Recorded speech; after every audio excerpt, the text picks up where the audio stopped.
नारायण नारायण नारायण बोल चेतन नारायण बोल।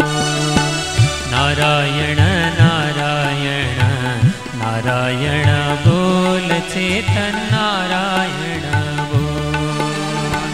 नारायण बोलन लाई नारायण बोलन लाई साही दई नमो। नारायण नारायण नारायण बोल। नारायण नारायण नारायण बोल।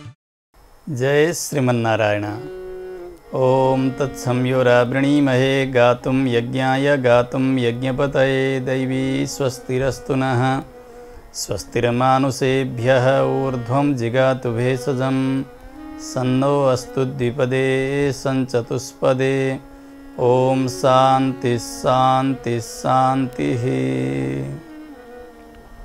लक्ष्मीनाथ समारंभां नाथयामुनमध्यमाम् अस्मदाचार्यपर्यन्तां वन्दे गुरुपरम्पराम्। मौद्गल्यवंशं सुलभं सुशीलं रामानुजार्यस्य मताश्रयन्तं श्रीमत्सुखाचार्यकृपैकभाजं श्रीदेवकीनन्दनवरेयमीडे। सर्वमङ्गलमाङ्गल्यं सर्वोपद्रवनाशनं वन्दे रामानुजार्यस्य नित्यं पादाम्बुजद्वयम्। तत्त्वेन यश्चिदचिदीश्वर तत्स्वभाव भोगापवर्गतदुपायगतिरुदारः। सन्दर्शयन्निरमिमीतपुराणरत्नं तस्मै नमो मुनिवराय पराशराय। मेघश्यामं पीतकौसेयवासं श्रीवत्साङ्कं कौस्तुभोद्भासिताङ्गं पुण्योपेतं पुण्डरीकायताक्ष्यं विष्णुं वन्दे सर्वलोकैकनाथम्। हरिनारायण दुरितनिवारण परमानन्द परमपुरुषोत्तम भक्तजनप्रिय पंकजलोचन नारायण तव दासोऽहम्। श्रीनारायण तव दासोऽहम्। अखिल हेय प्रत्यनीक कल्याणैकतान श्वेतर समस्त वस्तु विलक्षण अनंत ज्ञानानंदैक स्वरूप परात्पर परब्रह्म परमेश्वर भगवान श्री हरि को पारम्यलाई बताउने शास्त्र श्री विष्णु पुराण, जसलाई पूर्वाचार्यहरूले पुराण रत्न भनी सम्मान दिनुभएको छ। यसको क्रमबद्ध स्वाध्याय गर्दै हामी आजका श्रृङ्खलासम्म आइपुगेका छौँ। गएका श्रृङ्खलामा भगवान बाछा चराउँदै गाई चराउन प्रारम्भ गर्नुभएको छ। भगवान कालीय दहका सन्निधिमा पुग्नुभएको छ। त्यो विषाक्त जल जसका प्रभावले गर्दा त्यहाँ कुनै प्राणीहरू बाँच्न सकिरहेका छैनन्। नजिकैका वनस्पतिहरू पनि पीडित छन्। भगवानले त्यो कालीय दहलाई शुद्ध गर्ने विचार गर्नुभयो। पीताम्बर कसेर कदम्ब वृक्षमाथि चढेर जब दहमा फाल हान्नुहुन्छ, कालीय आयो। आफ्ना पत्नीहरू आफ्ना परिकरहरू सबैलाई साथमा लिएर फणा फिजाइरहेको छ। भगवान नजिकै जानुभयो। हजारौं ती नागपत्नीहरू र अरू नागहरू पनि साथमा छन्। सबैले आएर एकाएक भगवानलाई डस्न सुरु गर्दछन्। भगवान यताउति छक्किँदै छक्किँदै जब कालियाका सन्निधिमै पुगिसक्नुभयो, तत्कालै कालियाले आफ्नो त्यो नागपास बढाएर भगवानलाई यसरी बेर्दछ। भगवान बाँधिनु भयो। केवल नागपासले बाँधिनु मात्र भएको होइन, भगवान ती हजारौं हजार ती अरू नागहरूले भगवानका श्री विग्रहमा डसिरहेका छन्। ददम सुस्तेपितम कृष्णम विषज्वालाकुलैर्मुखैः। अत्यन्तै विष ओकल्दै डसिरहेका छन्। भगवानका शरीरमा यति पीडा दिए तिनीहरूले। सारा गोपहरू ती बालकहरू रोइरहेका छन्, तीरमा बसेर हेरिरहेका छन्। ती गाईहरू पनि भगवानको त्यो पीडामा मूर्छित जस्ता बनिरहेका छन्। रुँदै कराउँदै ती बालकहरू सबै आफ्ना घरमा जान्छन्। मैया यशोदाका नजिक पुग्छन्। कोही गएर भन्छन्, हे बाबा, हे माँ, सुन्नुहोस्, यसरी ठुलो सर्पले आज कन्हैयालाई घेरेको छ। डसिराखेका छन् सर्पहरूले, हजारौँले। भक्ष्यते नागराजेन तमागच्छत पश्यत, आउनु हेर्न आउनु। सबै कोलाहल गरिरहेका छन्। यशोदा मैयाले सुन्नुभयो, रोहिणीले सुन्नुभयो, अरू गोपी सबैले सुन्नुहुन्छ।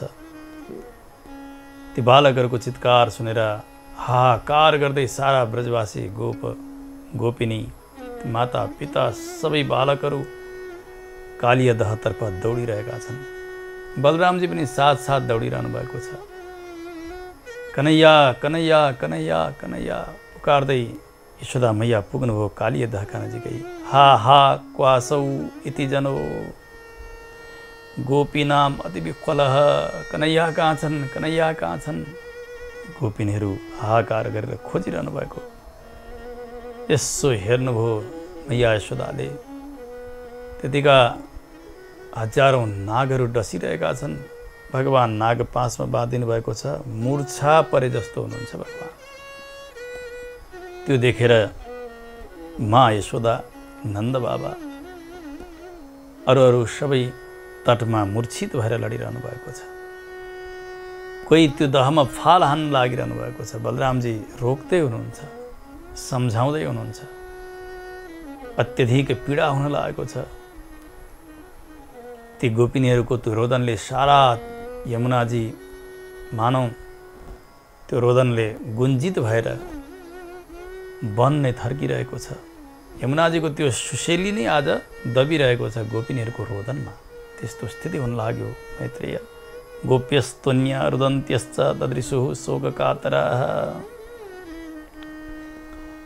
सम्पूर्ण गोपिनीहरू रुँदै फेरि होसमा आएका समयमा भगवान श्रीकृष्णसँग पुकार पनि गर्नुहुन्छ। आफूलाई धिक्कार्नु पनि हुन्छ गोपिनीहरू। माँ यशोदाको त्यो स्थिति, यतातिर नन्द बाबा लड्नु भएको, उता अरू गोपहरू मूर्छित भइरहेका छन्।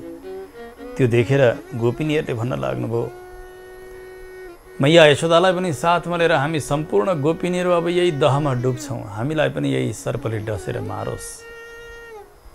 कन्हैया बिना हामीले बाँचेर केही लाभ छैन। हामीलाई बाँच्नु छैन। दिवस को बिना सूर्यम बिना चन्द्रेण का निशा। कोही दिन सूर्य बिनाको होस् त्यो कल्पना पनि गर्न सकिँदैन। सूर्य बिना दिन हुन सक्दैन। चन्द्रमा बिनाको रातको कोही शोभा छैन। जसरी धेरै गाईका बथानमा कोही एक नन्दी साँडे छैनन्, ती गाईहरूको सहारा रहँदैन। आज हाम्रो त्यस्तै स्थिति भइरहेको छ। बिना कृष्णेन को ब्रजः। श्री कृष्ण बिनाको ब्रजमा हाम्रो के काम छ र? त्यो ब्रजमा किन जानु छ र? अब हामी जाँदैनौँ, हामी पनि यहीँ मरिदिन्छौँ। भगवान बिनाको जीवन व्यर्थ हो। गोपिनीहरूको यो भाव। रामावतारमा भगवान वाल्मीकि महर्षि बताउनुहुन्छ, भगवान श्री रामचन्द्रको दर्शन जसले गरेका छैनन् नेत्र प्राप्त गरेर, अथवा भगवान श्री रामले ती फक्रेका कमलदल जस्ता नेत्रले जसलाई दृष्टिपात गर्नुभएको छैन भने त्यस्ताको जीवन अत्यन्तै गर्हित छ, निन्दित छ। ईश्वर दर्शन नगर्ने र ईश्वरको दृष्टि नपर्ने जीवन। आज गोपिनीहरूको पनि त्यही नै भाव। हामी ब्रजमा गएर के गर्ने र? हाम्रा प्राणधन आज समाप्त भइरहेका छन्। हे गोप हो, सुन, हामी यहाँबाट कृष्णलाई लिएर जान सक्दैनौँ ब्रजमा भने। हामी कोही पनि जाने छैनौँ है। जस्तो कि कुनै सरोवरमा पानी छँदै छैन, तलाउ विशाल छ, पानी छैन भने त्यसको शोभा रहँदैन। त्यो भव्य तलाउ भए तापनि निन्दित हुन्छ। सबैका लागि त्यो असेव्य रहन्छ। जसरी यसै गरी कृष्ण बिनाको ब्रजमा पनि हाम्रो कोही काम छैन। त्यो ब्रज सेव्य हुँदैन, त्यहाँ जान योग्य हुँदैन। हामी जाने छैनौँ।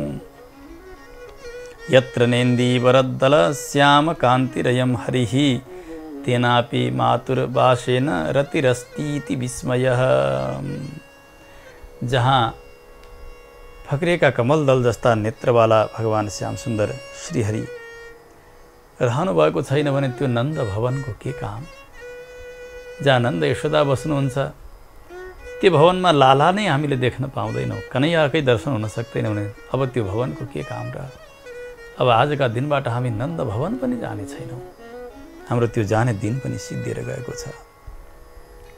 गोपिनीहरू मूर्छित परेर रुँदै भन्नुहुन्छ, अरे सखी सुन, जुन दृष्टिले आजसम्म हामी बाँचेका छौँ, जुन हेराइ नै हाम्रो प्राण हो, जीवन हो, आज ती दृष्टि नै बन्द हुँदै रहेका छन्। आज श्याम सुन्दरका ती आँखा बन्द भइरहेका छन् भने त्यो ब्रजमा हाम्रो जीवन रहन्छ कसरी? हामी त साथै मरिदिन्छौँ, हामी ब्रजमा जाँदैनौँ। हाम्रा निमित्त अब यहाँको धन दौलत वैभव ऐश्वर्य मान प्रतिष्ठा यी कुनै कामका बनेका छैनन्। जस्तो कि व्यक्तिका जीवनमा अत्यन्तै अशान्ति आयो, ठुलो विपत्ति आयो, कोही प्रियजनको शरीर छुटेको छ, वियोग भयो, त्यस्तो विपद आयो भने ती सम्पत्तिले उसलाई गिज्याए जस्तो लाग्दछ।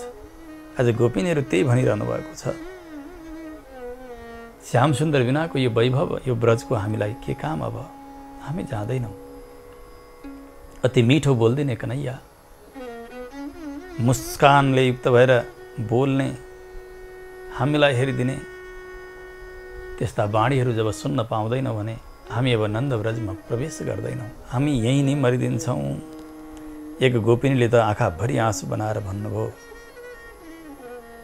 हे गोपी हो, आज यो कष्टका समय पनि श्याम सुन्दरलाई यसो हेर त तिमीहरू, उनका मुखमा कुनै प्रकारको मलिनता भन्ने छँदै छैन। स्मित शोभी मुखम गोप्यः। आज यो कष्ट छ, हजारौँ सर्प डसिरहेका छन्, नाक पासमा बाँधिएका छन् उनी, तर उनको मुस्कुराहटमा कति कमी छैन, मुस्कुराइरहेका छन्। हेर त हेर, हामी सबै आज अत्यन्तै पीडित भइरहेका छौँ, उनी भने उसै गरिरहिरहेका छन्। यो कस्तो आश्चर्य हो, यो कस्तो लीला हो। गोपिनीहरू यसरी पागल जस्ता बनेर, मूर्छित जस्ता बनेर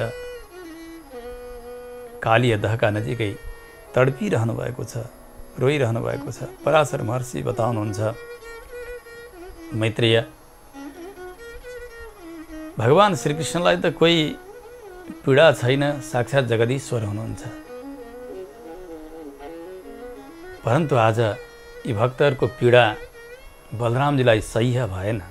शेषजीको अवतार हो नि, भगवानको उत्तम कैंकर्य गर्ने, भगवानका विभूति, भगवानलाई भएको पीडा भन्दा अधिक पीडा भागवतजनलाई भएको पीडा।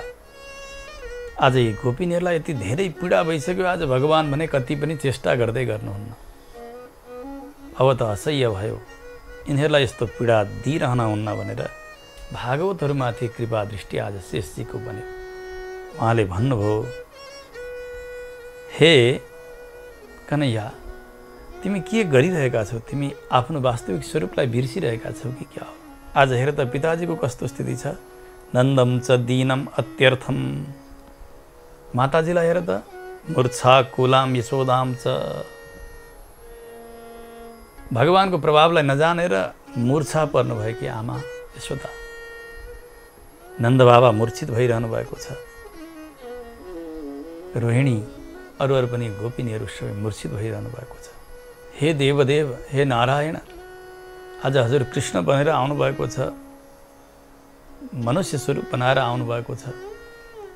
यो मनुष्य स्वरूप बनाउनुको यो अर्थ होइन केवल मनुष्य जस्तै मात्र लीला गर्नुपर्छ। हजुर त जगदीश्वर हुनुहुन्छ नि।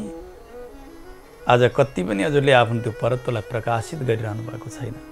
किमिदम देवदेवेश भावोयम मानुषस्त्वया व्यज्यते अत्यन्तमात्मानं किम अनन्तम न वेत्स्यत। म अनन्त हुँ भन्ने हजुरले जान्नु भएको छैन र? यतिका भागवतजनलाई पीडा भइरहेको छ प्रभु। हजुर त जगतका कर्ता हुनुहुन्छ, सम्हर्ता हुनुहुन्छ, पालक पनि त हजुर नै हुनुहुन्छ नि। आज यिनीहरूको प्राण जान लागिरहेको छ कि हजुरको कर्तव्य हुन्न र प्रभु? बडे बडे इन्द्र, रुद्र, अग्नि, वसु, सूर्य, मरुद्गण, अश्विनी कुमार अनि अरू पनि योगीजन यी सबै हजुरकै चिन्तन गरिरहन्छन्। सबैको लक्ष्य, सबैलाई फल प्रदान गर्नेवाला, सबैका रक्षक हजुर हुनुहुन्छ। आज यी गोपहरू यसरी मूर्छा परिरहेका छन्। हजुरको दृष्टि यहाँ किन बन्न सकेको छैन प्रभु?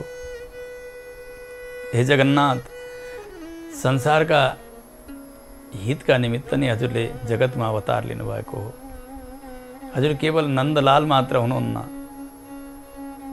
हजुर त आदि नारायण हुनुहुन्छ, जगन्नाथ हुनुहुन्छ। त्यो कर्तव्यलाई पनि हजुरले विचार गरिबक्सियोस्। केवल इच्छा मात्रले हजुर यो मर्त्यलोकमा मनुष्य बनेर आउनुभएको छ। हजुरको जन्म कर्माधीन जन्म होइन, इच्छाधीन अवतार हो प्रभु। अब त अति भयो, यिनीहरूमाथि कृपा गरिदिनुहोस्। हे जगन्नाथ, हे प्रभु, हजुर मनुष्य बनेर आउनुहुन्छ यो थाहा पाएर नै सारा देवताहरू आज गोप वेश बनाएर हजुरको सेवाका लागि आएका छन्। केवल यस अवतारमा मात्र यिनीहरूलाई पीडा होइन, यिनीहरूलाई पीडा दिनु भनेको साक्षात देवताहरूलाई पीडा दिनु हो। यो जानेका छन् यिनीहरूले। त्यसो हुनाले हजुरले पनि आफ्नो कर्तव्यलाई विचार गरिबक्सियोस् प्रभु। हजुरले जति देवाङ्गनाहरूका साथमा यी देवता विहार गर्दथे, ती देवाङ्गनाहरूलाई पनि आज्ञा दिनुभएको थियो, जाओ मेरो अवतारका समयमा तिमीहरूले सहायता गर्नु। गोपहरू सबै देवताहरू नै, त्यसै गरी गोपिनीहरू सबै देवाङ्गनाहरू नै हुन्। आज यिनीहरू सबै पीडित छन्, हजुरको अवतारमा सहायता गरिरहेका छन् प्रभु। अब त हजुरले रक्षा गर्नुपर्छ। अत्रावतीर्णयो कृष्ण गोपा एव हि बान्धवाः गोप्यश्च सीदत कस्मात् एतान् बन्धून् उपेक्ष्यसे। हामी दुवै जगत रक्षाका निमित्त अवतीर्ण भएका हौँ। हे प्रभु, यी गोप र गोपिनी हाम्रा बान्धवहरू हुन्, स्वजन भनेका यिनै हुन्। हामी बिना यिनीहरूको प्राण रहँदैन। कोही पनि व्यक्तिले आफ्ना बन्धुको, आफ्ना बान्धवको जो हितैषी छन् तिनीहरूको उपेक्षा गर्न मिल्दैन। सामान्य मनुष्यले त गर्दैनन् भने प्रभु, हजुर त जगदीश हुनुहुन्छ, किन हजुर उपेक्षा गरिरहनु भएको छ? हजुरले धेरै यो मनुष्य भाव त देखाइसक्नु भएको छ। दर्शितो मानुषो भाव दर्शितम बालचापलम तदयम दम्यताम कृष्ण दुष्टात्मा दशनायुध। हजुरले बाल चञ्चलता पनि त देखाउनु भयो नि, अनेक अनेक लीला गर्नुभयो, अनेक उत्पातहरू पनि गर्नुभयो हजुरले। बालकले जसो गर्दछन्, अब भयो प्रभु भयो, यो दुष्ट छ, यसका आयुध भनेका दाँत नै छन् यो सर्पका। अब यसलाई हजुरले समाप्त पार्नुपर्छ, यसको विषलाई पनि दमन गरिदिनुपर्छ अनि यसका यी परिकरहरू सबैलाई पनि यहाँबाट हटाइदिनुपर्छ। हजुरमै आश्रित छन् यी सारा ब्रजवासीहरू। अब हजुर आफूलाई जगदीश्वरका रूपले स्मरण गरेर आफ्नो अवतार किन भएको हो त्यो कुरा पनि विचार गरिबक्सियोस् भनेर जब बलरामजीले प्रार्थना गर्नुभयो, भगवान मन्द मुस्कुराउनुहुन्छ। मुस्कुराएर बलरामजीतर्फ यसो हेरिदिनु भयो। अरू त हाहाकार गरिरहेका छन्, कति मूर्छा परिरहेका छन्। भगवानले आफ्नो शरीरलाई यसरी बढाउँदै जानुभयो। त्यो नाकको पास पनि बढ्दै बढ्दै गयो, बढ्दै गयो। भगवान फेरि सानो बन्नुहुन्छ, फुत्त बाहिर निस्कनु भयो। तिलमिलायो त्यो कालियत, यसरी फडा फिलाउँदै यसरी आउँछ। भगवानले उसको त बीचको मूल फडालाई यसरी दबाउनुहुन्छ हातले अनि त्यहाँमाथि चढ्नुहुन्छ। आफ्ना गोडाले यसरी प्रहार गर्नुभयो, रगत छाड्दै त्यो फडा समाप्त भयो। प्राणाः फणै भवन चास्य कृष्णास्याङ्घ्रि निकुट्टनैः। जुन जुन उसले फडा यसरी बढाउँथ्यो भगवान त्यहाँ त्यहाँ आफ्ना चरणले प्रहार गर्नुहुन्थ्यो। यसरी हजारौँ फडामा भगवानले आफ्ना चरण चलाउँदाखेरि भगवान नागका शिरमा ताण्डव नृत्य गरिरहनु भएको छ। भ्रान्ति, रेचक अनि दण्डपात नाम गरेका 3 गतिहरू हुन्छन् ताण्डव नृत्यमा। विशेष गरी नृत्यमा यी गतिहरू हुन्छन्। यी तीनै गतिको संयोजन ताण्डवमा हुन्छ। भगवान तिनलाई तालका साथमा चलाइरहनु भएको छ। तीनटै गतिहरूलाई कहाँ छिटो गर्नुपर्ने, कहाँ ढिलो गर्नुपर्ने, कहाँ फड्किनुपर्ने, कहाँ एकै ठाउँमा उफ्रन पर्ने, त्यो सबै भगवान गरिरहनु भएको छ। सारा देवताहरू आकाशमा प्रकट भएर भगवानको यो नृत्यको दर्शन गरिरहेका छन्, पुष्पको वृष्टि गरिरहेका छन्। भगवान शङ्कर पनि भगवान श्रीकृष्णको ताण्डव हेर्नका निमित्त आउनुभएको छ। ताण्डव नृत्यमा धेरै जानकार हुनुहुन्छ भगवान शङ्कर। उहाँका गुरु पनि भगवान श्रीकृष्ण हुनुहुन्छ। भगवानले नाचेको देखेर नै उहाँले पनि त्यो नाच्ने कला लिनुभयो र ताण्डव नृत्य गर्नुहुन्छ। रगत छाड्दै उसका फणाहरू समाप्त हुँदै गइरहेका छन्। जतिहरू सानसाना ती सर्पहरू थिए तिनीहरू त यसरी विचलित भए। त्यो नागराज नै जब मर्न लागिसके, यहाँ त भागाभाग गरिरहेका छन् त्यहाँबाट।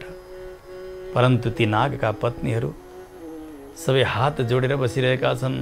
भगवान हुनुहुन्छ भनेर यिनीहरूले जाने आज।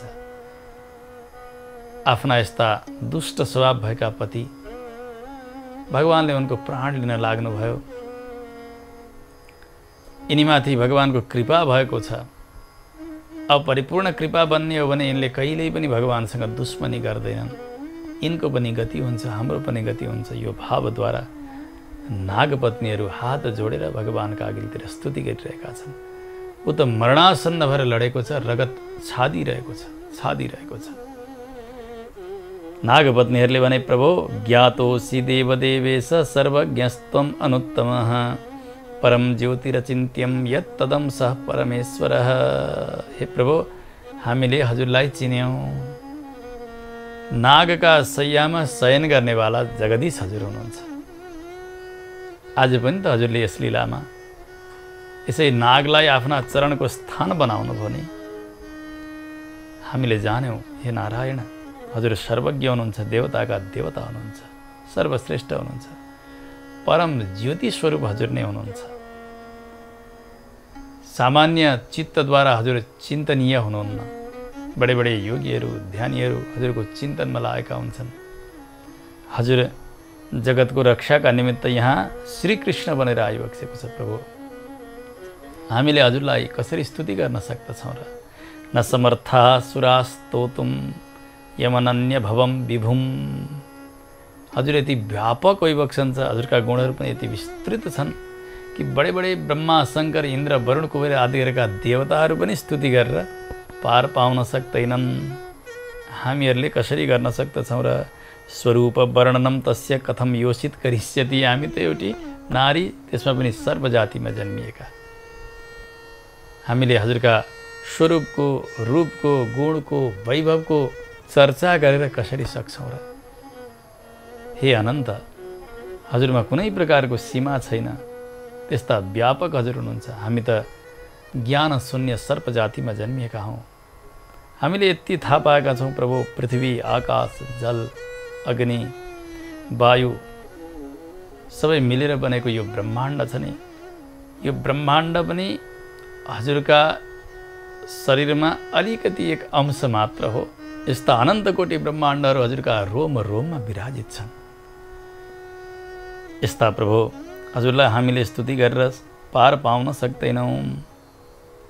योगीजनहरू हजुरको नित्य स्वरूपलाई कति हो कति प्रयास गरेर जान्न लाग्नुहुन्छ, तर पनि हजुरको परमार्थ स्वरूपलाई जान्न सक्नुहुन्न। हजुर अणुमा अणु अनि स्थूलमा स्थूल हुनुहुन्छ। कसरी जान्ने र? कसैले अणु भनेर जाने भने हजुरको त्यो स्थूलतालाई उनले छोडिदिन्छन्। स्थूल भनेर जाने, ठुलो भनेर जाने भने हजुरको त्यो अणु स्वरूपलाई उनले छोडिदिन्छन्। यस्ता अनेक प्रकारका अचम्म, सबै अचम्मको केन्द्र भनेको केवल हजुर मात्र हुनुहुन्छ प्रभु। हजुरलाई हामीले केही नै भन्न सक्दैनौँ।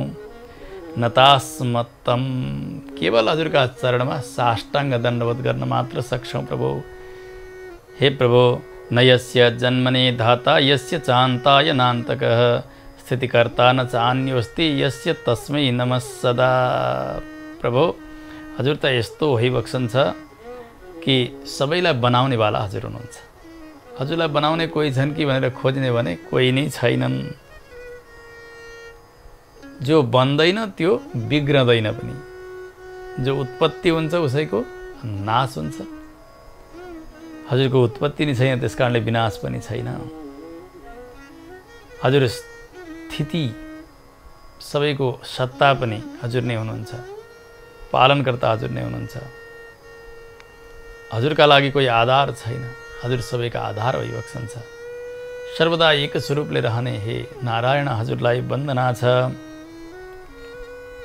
हजुरले यो कालिया नागको दमन गर्नका लागि क्रोध लिनुभयो नि भन्दा हजुरको क्रोध त अत्यन्तै अल्प पनि यहाँ प्रयोग भएको छैन।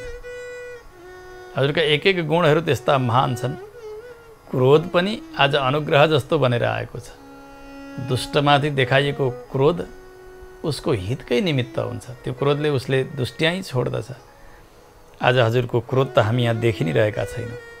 अरूले भनिदेलान् कति रिसाउनु भएको श्रीकृष्ण भनेर, तर हामीले देखेनौँ। केवल लोक रक्षाका निमित्त हजुरले क्रोध गरे झैँ मात्र गर्नुभएको प्रभु। हाम्रो एउटा निवेदन छ, हजुर क्षमाशील हुनुहुन्छ। बडे बडे ज्ञानीहरूको यस्तो स्वभाव हुन्छ, जतिसुकै दुष्ट होस् तर अन्तिममा निख्रिएर आएर क्षमा माग्यो भने उसलाई क्षमा दान गरिदिने। हजुर त त्यस्ता क्षमाशीलहरूमा पनि श्रेष्ठ हुनुहुन्छ।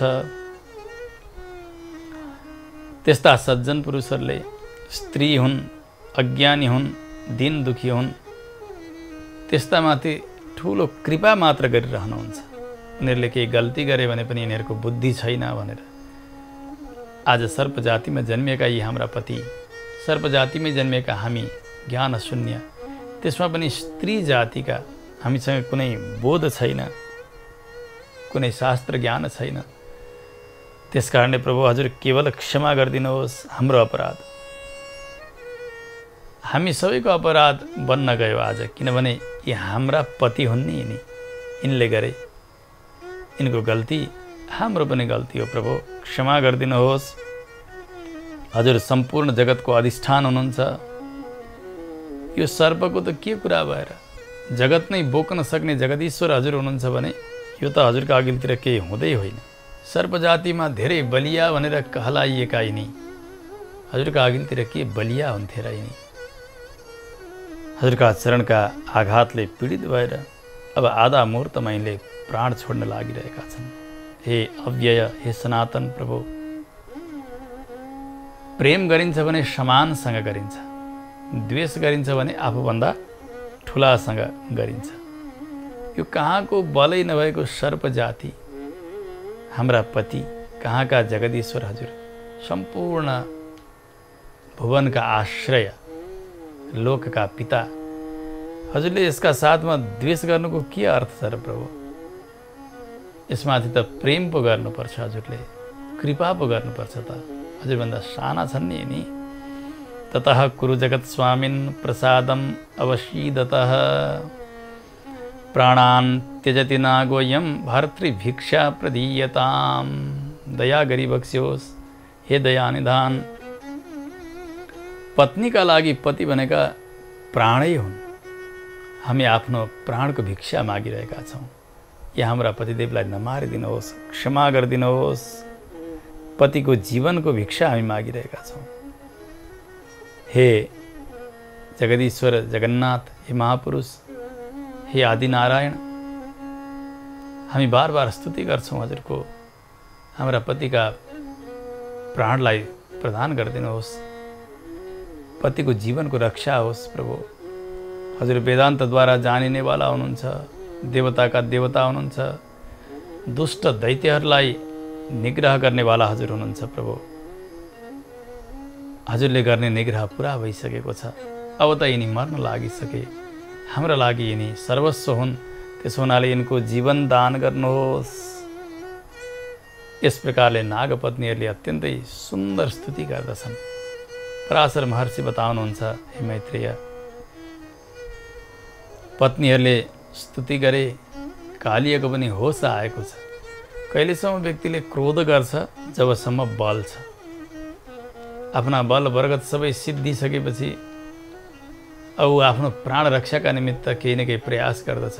पत्नीहरूले गरेको स्तुति सुनेर भगवान हुनुहुन्छ भनेर आज कालियाले जान्यो।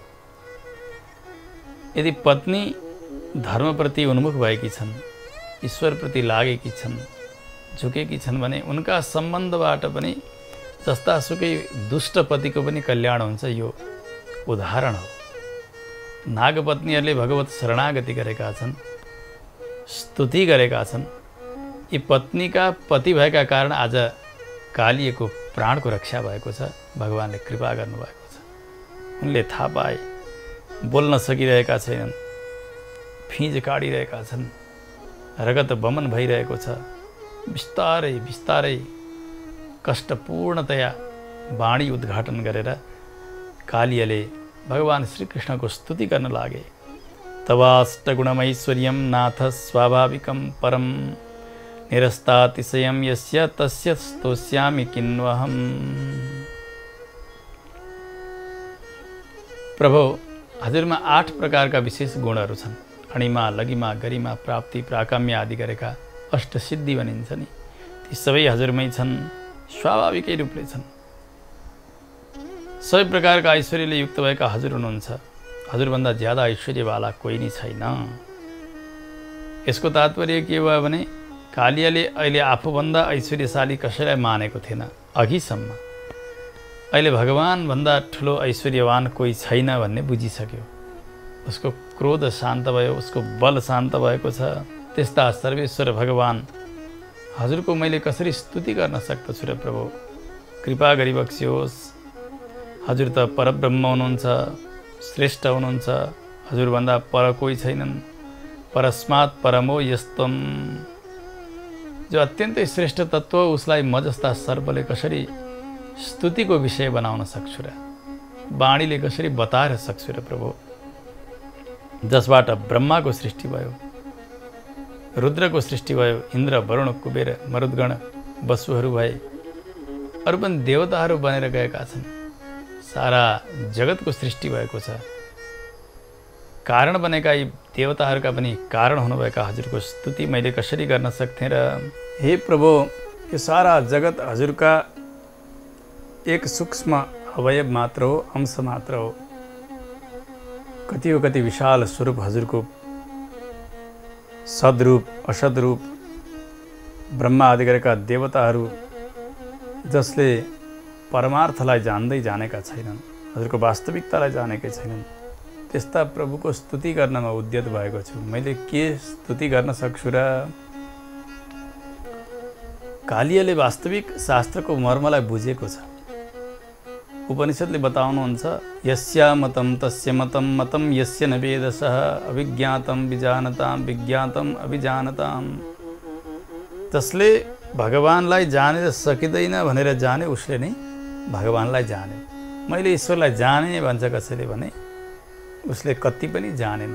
किनभने भगवान जानेर जानी सकिने तत्त्व नै हुनुहुन्न। आज कालिया त्यसै भनिरहेको छ, हजुरलाई मैले बताएर कसरी सक्छु र, जानेर कसरी सक्छु र, कसरी स्तुति गर्न सक्छु र। ब्रह्मा आदिका देवताहरूद्वारा हजुर पूजित हुनुहुन्छ। गन्ध, पुष्प, धूप, दीप इत्यादिद्वारा ब्रह्माजी हजुरको सेवा गर्नुहुन्छ। नन्दन आदि यी पार्षदहरू सबै सेवा गरिरहेका छन्। त्यसै गरी पुष्प पनि त्यस्ता उत्तम उत्तम पुष्पहरू जो नन्दन आदि गरेका वन उपवनबाट प्रकट भएका छन्, ती पुष्पहरू अर्पण गरिरहेका छन्, सेवा गरिरहेका छन्। तर पनि पार पाएका छैनन् भने मैले हजुरको आराधना कसरी गर्न सक्छु र। म त एउटा सर्प हुँ। हजुरका अवतारलाई जानेर देवराज इन्द्र सदैव सेवा गरिरहनुहुन्छ। तर पनि हजुरको परम स्वरूप, जसलाई परस्वरूप भनिन्छ, साक्षात् आदिनारायण, त्यो स्वरूपमा हजुरलाई उनले पनि जानिरहेका छैन। हामीले पहिले पनि सुन्यौँ, पर, व्यूह, विभव, अन्तर्यामी, अर्चा, भगवानका 5 स्वरूप। भगवान श्रीकृष्ण बनेर आउनुभएको छ, श्रीराम बनेर आउनुहुन्छ। त्यसबेला भगवानको विभव अवतार भनेर जान्नुपर्छ। कालियाले भन्यो, यही अवतारलाई मात्रै जानेर हजुरको सेवा गरिरहेका छन्। साक्षात् जगदीश्वर हुनुहुन्छ, परब्रह्म हुनुहुन्छ, परस्वरूप हुनुहुन्छ, उहाँ नै यहाँ आउनुभएको भनेर देवराज इन्द्रले त जान्दैनन्। उनले त जानेर सेवा गर्दैनन् भने मैले हजुरको सेवा कसरी गर्न सक्दछु र प्रभु। बडे बडे योगीहरू जसले सम्पूर्ण विषयहरूलाई त्याग गरेका छन्, ध्यानद्वारा हजुरको अर्चना गरिरहेका छन् ध्यान योगले, तर पनि हजुरको अन्तिम स्थितिलाई पार पाउन सकेका छैनन्, जान्न सकेका छैनन् भने म जस्ता अज्ञानी, म जस्तो विषयासक्त, म जस्तो क्रोधी एक सर्पले हजुरलाई कसरी जान्न सक्दछु र प्रभु। हे प्रभु, जुन प्रभुका स्वरूपको चित्तमा भावना गर्नेवाला योगीजनहरू, मनले सुचिताएर भगवानको स्वरूपको चिन्तन गर्ने योगीजनहरू भावमय पुष्पद्वारा हजुरको आराधना गर्दछन्। त्यस्तो उत्तम भाव नै हजुरका लागि प्रिय लाग्दछ। त्यो भावै नभएको म जस्तो दुष्टले हजुरलाई कसरी सम्झन सक्दछु र कसरी आराधना गर्न सक्दछु र प्रभु। हे देवेश्वर, म हजुरको स्तुति गर्न, पूजा गर्न सबै कुरामा सर्वथा असमर्थ भइरहेको छु। मेरो चित्तवृत्ति केवल हजुरका कृपातर्फ मात्रै लागेको छ। कहिले कृपा होला, कति बेला कृपा बन्ला, त्यति मात्र मैले सम्झिरहेको छु। त्यसो हुनाले हजुर प्रसन्न हुनुहोस्, कृपा गर्नुहोस्। हे प्रभु, मेरो जन्म जहाँ भयो त्यस्तो सर्प जाति, अत्यन्तै क्रूर जाति, धेरै समय पछाडि पनि सर्पले बदला लिने गर्दछ। म यस जातिमा जन्मेँ। क्रूरता नै मेरो एउटा स्वरूप हो, स्वभाव हो सर्पको। म अपराधी थिएँ, त्यसैले सर्प बन्न पुगेँ अनि मलाई हजुरले यो जातीय स्वभाव पनि प्रदान गर्नुभयो, क्रूरता। म त्यस्तै दुष्ट बने। हे अच्युत, मेरो स्वभाव हो यो, अपराध होइन। हजुरले क्षमा गरिदिनुपर्छ। हजुर सम्पूर्ण जगतलाई बनाउन सक्नुहुन्छ, पालन गर्न सक्नुहुन्छ, संहार गर्न सक्नुहुन्छ भने जगतभित्र भएका प्राणीहरूको रचना र प्राणीहरूको स्वभाव बनाउन पनि हजुरले नै सक्नुहुन्छ र हजुरले नै बनाउनु भएको हो। म जस्तो दुष्टको दुष्ट स्वभाव बनाउनेवाला पनि हजुर नै हुनुहुन्छ। मेरो के दोष छ र प्रभु? मेरो जातीय धर्म नि यही नै हो। हजुरले ममा जाति, रूप अनि स्वभावले युक्त जस्तो स्वरूप बनाइदिनु भएको छ, मैले चेष्टा पनि त्यही नै गर्ने हो। सर्पले जे गर्नुपर्छ मैले त्यही गरेँ प्रभु। यदि मैले गरेको यो कार्य मेरो सर्प जातिको आचार विरुद्ध छ भने हजुरले मलाई दण्ड दिनुहोस्। कति राम्रो स्तुति गरिरहेका छ कालीले। बनाउनेवाला हजुर नै हुनुहुन्छ भने दण्ड मैले कसरी पाउँछु? तात्पर्य यो हो। यदि विपरीत भयो मेरो आचरण, हजुरले दण्ड दिनुहोस्। होइन भने ममाथि हजुरले कृपा गर्नुपर्छ प्रभु। न्यायो दण्ड निपातो वै तवैव वचनम यथा। हे प्रभु, हजुरले यही नै भन्नुभएको छ कि विपरीत आचरण गर्नेलाई मैले दण्ड दिन्छु। त्यो हजुरले नै विचार गर्नुहोस्, मैले केही विपरीत गरेको छु अथवा सर्वजाति अनुसार गरेको छु।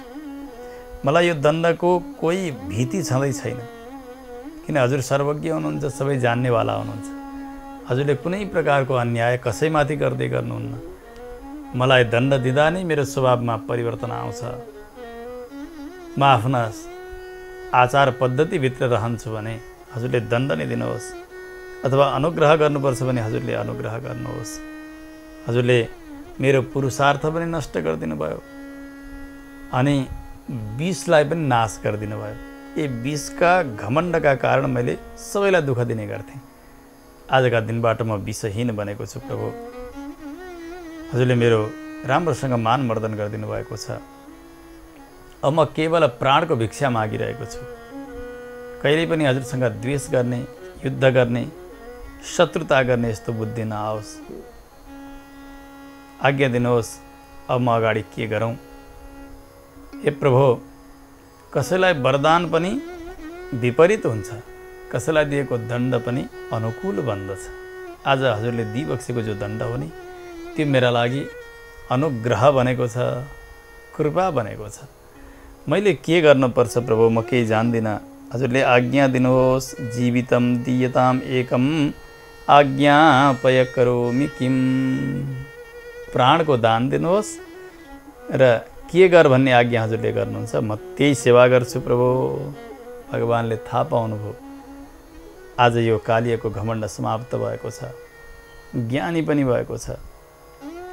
भगवानले भन्नुभयो, कालिया त मेरा भक्त गरुडका डरले यहाँनिर आश्रित भएर बसेको थिइस्, जा यमुनाजीको जललाई छोडिदे। आफ्ना पत्नी पुत्र परिवारले शहीद भएर त आफू जहाँ थिइस् पहिले समुद्रमा रमणक नाम गरेको द्वीपमा, त्यहीँ जा, त्यहीँ बस। मेरा चरणका चिन्हले चिन्हित भएका कारण अब मेरा सेवक गरुडले तँलाई कुनै प्रकारको विघ्न गर्ने छैनन्, कुनै डर हुँदैन, जा अब। मत्पदानि च ते सर्प दृष्ट्वा मूर्धनि सागरे गरुड पन्नग रिपुः त्वयि न प्रहरिष्यति। गरुड स्वभावैले सर्पका शत्रु, सर्पलाई देख्ने बित्तिकै खोजी खोजी खाने, तर मेरा चरणका ती चिन्हहरू तेरा फडामा देखिनाले गर्दा गरुडले अब तँलाई केही नै गर्ने छैनन्, जा। गरुडका डरले त यहाँ आएको थिइस् होइन? के भएको थियो भने एक समय सर्पकी माता कद्रु अनि गरुडकी आमा विनता मेरो सौता थिए, दिदी बहिनी भए पनि खुब झगडा पर्दछ। धेरै हेप्न लागिन् कद्रुले विनतालाई। एक दिन गरुडजीले भन्नुभयो, माता किन खिन्न हुनुभएको छ? विनताले भनिन्, गरुड यसरी यसरी मलाई सताइन् सौताले, तिनको सेखी झार्न पर्यो, के गर्नुपर्छ मैले? तिमीले खोजी खोजी तिनका छोराहरू सर्पहरूलाई मारिदिनु, खाइदिनु। माताजीको सन्तुष्टिका निमित्त अब गरुडजी सर्प जातिहरू जहाँ जे भेट्यो त्यसैलाई आक्रमण गर्नुहुन्थ्यो, खाइदिनुहुन्थ्यो। सर्वमा हाहाकार हुन लाग्यो। अब गरुडले कसैलाई बाँकी राख्ने भएनन्, के गर्ने होला? प्राण रक्षाको भिक्षा माग्नका निमित्त सारा सर्पहरू ब्रह्माजीका पास पुग्दछन्, प्रार्थना गर्छन्, हे ब्रह्मन हाम्रो प्राणको रक्षा गरिदिनुहोस्, यस्तो यस्तो भयो। गरुडजीलाई पनि बोलाउनुहुन्छ ब्रह्माजीले, सोध्नुभयो के भयो? यसो प्रकारले मेरी माताजीको चित्त दुखेको छ, मातालाई प्रसन्न गराउनका लागि मैले वाचा गरेको छु, मैले त सर्प नखाई हुँदैन। सर्पहरू त्रस्त छन्। त्यहाँ सन्धि गराउनुहुन्छ ब्रह्माजीले। भन्नुभयो, गरुड हे सर्प हो, सुन, आजका दिनदेखि एउटा नियम राखौँ। गरुडले जसलाई भेट्यो त्यसलाई खाने होइन, प्रत्येक सर्पका एक एक परिवार छन्, ती परिवारबाट एक सदस्यलाई एक दिन खाने, अर्को परिवारको एक सर्पलाई अर्का दिन, अर्को परिवारको एक सर्पलाई अर्को दिन, यसरी खास सीमित सर्पहरूलाई मात्रै गरुडले खान पाउने, जतासुकै खान नहुने। यस्तो सन्धि गरौँ भनेपछि सर्पहरूले विचार गरे, हामी जतिखेरै सबैको ज्यान एकदमै जोखिममा छ भने यसरी नियमले परिवार मध्येबाट एउटा हुनु भनेको त यो ठिकै हुन्छ होला भनेर सम्झौता गरे यिनीहरूले। गरुडजी पनि मान्नुभयो। समय बित्दै गयो। एक एक परिवारबाट एक एक सर्पलाई ल्याएर, परिवारमा 8, 10, 50, 100 कति छन्, तीमध्येको एउटालाई ल्याएर गरुडजीलाई समर्पण गरिन्थ्यो। गरुडजी त्यही खानुहुन्थ्यो। त्यस्तो नियम चल्दै थियो। हुँदाहुँदै अब यो कालियाका परिवारभित्रको पालो आउन आँट्यो। कालियाले एउटै सर्प लगेर दिँदैन, भेटी चढाउँदैन। गरुडजी आक्रान्त हुनुभयो। आउनुभयो रमणक द्वीपमा। आएर त्यो कालियासँग झम्टेर युद्ध गर्न सुरु गर्नुहुन्छ। कालिया पनि गरुडजीसँग लागेर धेरै युद्ध गरिरह्यो, बलियो थियो। हुँदाहुँदै गरुडजीका त्यो पङ्खबाट यसरी उडेर बजारियो, त्यो यमुनाजीका जलभित्र आएर पछारियो, जो कालिया दह थियो। उसले थाहा पाएको थियो कि यहाँ सौबरी ऋषिले श्राप दिनुभएको छ, गरुड यहाँ आयो भने मर्छन्, थाहा पाएको थियो। अब आफ्नो प्राण रक्षाका निमित्त सम्पूर्ण परिवारले शहीद भएर कालिया अब यमुनाजीका जलभित्र बसेको छ। आज भगवानले कालियाका शिरमा आफ्ना चरण चिन्हहरूलाई राखिदिएर भन्नुभयो, अब उपरान्त गरुडले केही पनि गर्ने छैनन् तँलाई, जा जा जा। मेरो चरण चिन्ह देखेर उनले नमन नै गर्नेछन्। तँलाई मार्ने छैनन्, अब आफ्नै स्थानमा जा। यसरी भगवानले आज्ञा गर्नुभयो। गरिसकेपछि कालियाले आफ्ना पत्नीहरू भए, अरू परिवारजन सबैलाई एकत्र समेटेर उत्तम उत्तम रत्नहरू भए, नागमणिहरू भए, अरू पनि सामग्रीहरूद्वारा भगवानको आराधना सुरु गरेको छ। पश्यतां सर्वभूतानां सभृत्य सुतबान्धवः समस्त भार्या सहित परित्यक्त स्वकं हरदम। भगवानको आराधना सम्पन्न भयो। भगवानलाई परिक्रमा गर्दछन् कालियाले। आफ्ना पत्नीहरूले पनि पतिदेवकै साथमा परिक्रमा गर्दछन्, अरू परिकरहरू पनि साथमा छन्। भगवानको जय जयकार गर्दै गर्दै भगवानका आज्ञाले कालिया दहलाई छोडेर समुद्रको यात्रा गर्यो कालियाले। पराशर महर्षि बताउनुहुन्छ मैत्रीय, जब कालियाले छोडेर गयो, कालियाका साथमा भएका ती सर्पहरू पनि सबै गए। ती सर्पहरूले विष बमन गर्थे र त्यो यमुनाजीको जल विषैलो हुन्थ्यो। त्यो पानी पिइन सक्नुहुन्थ्यो, पिउने बित्तिकै मरिन्थ्यो। प्राणीहरू उसै गरी मर्दथे। अब कालियाले छोडेर गएपछि बिस्तारै बिस्तारै कालिया दहको त्यो जल पनि शुद्ध हुँदै हुँदै गयो। त्यो विषको प्रभाव सकिँदै सकिँदै सकिँदै गयो। अब निर्मल बन्दै गयो जल। दहमा आउने पानी पनि समयमा घट्छ अनि फेरि समयमा नदीबाट फेरि दहमा आएर जम्मा हुन्छ।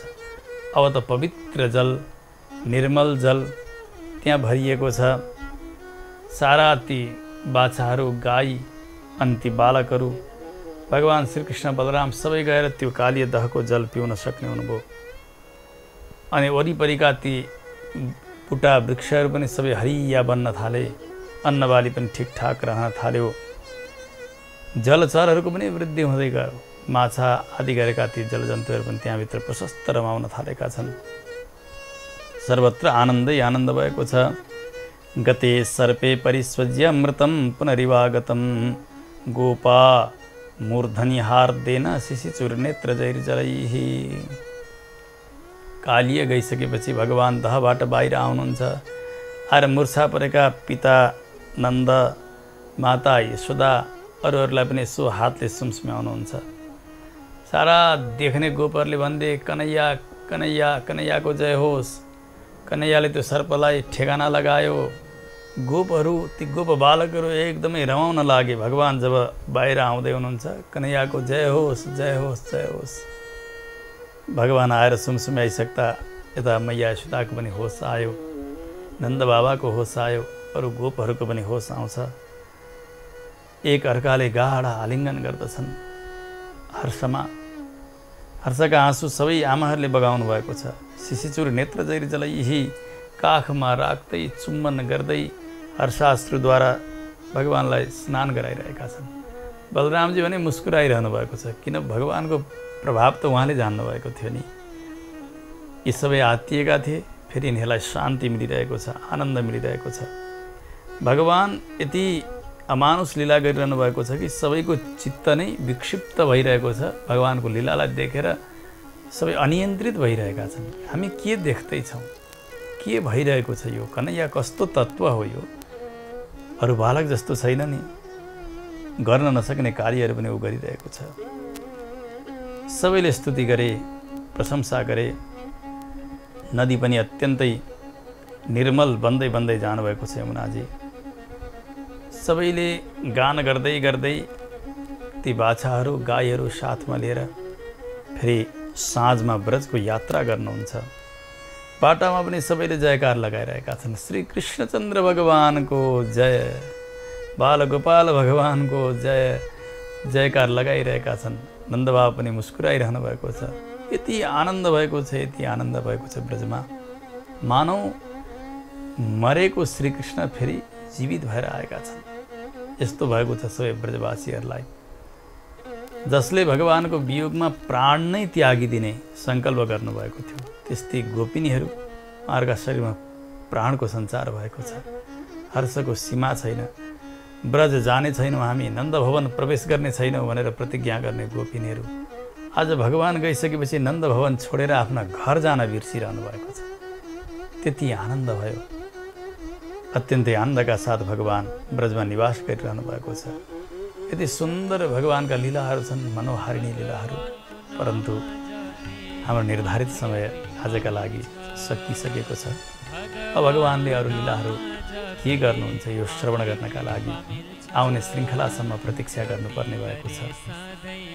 वाणीलाई र कथालाई भगवानका चरणमा समर्पण गरौँ। जय श्रीमन्नारायण। जिन्दगी खिल्छ त्यसैले त शास्त्र भन्छन्, नारायण बोल चेतन नारायण बोल। त्यसैले त शास्त्र भन्छन्, नारायण बोल चेतन नारायण बोल। नारायण बोल्नलाई, नारायण बोल्नलाई चाहिँदैन मोल। नारायण नारायण नारायण बोल। नारायण नारायण नारायण बोल। नारायण नारायण नारायण बोल चेतन नारायण बोल। नारायण बोल चेतन नारायण बोल। नारायण बोल चेतन